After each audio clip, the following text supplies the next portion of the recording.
nga kaya itong si Makmak na daladala nga ang panalo sa kauna-unahan nga niyang boxing tournament, kung saan makakalaban nga niya ang isa sa mga kaibigan nga nito ni Lance na si Ivan.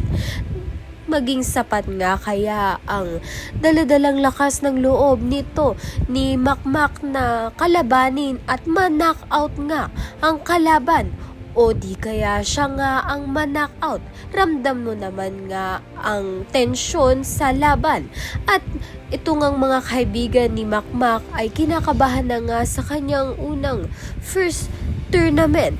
Sa kabilang banda naman nga, nakausap nga ni Chloe ito ngang si Makmak at nalaman nga niya na mahilig magboxing nga itong si Makmak, kaya naman nga na-share nga ni Chloe na ang kanyang ama na si Kaloy at itong si Lance na kanyang kapatid ay interesado ngang seryoso sa pagbaboxing. Kaya naman nga itong si Lance ay nawalan na nga ng pag-asang gustuhin nga itong si Chloe, dahil mortal na kaaway nga niya ang kapatid ni Chloe na si Lance.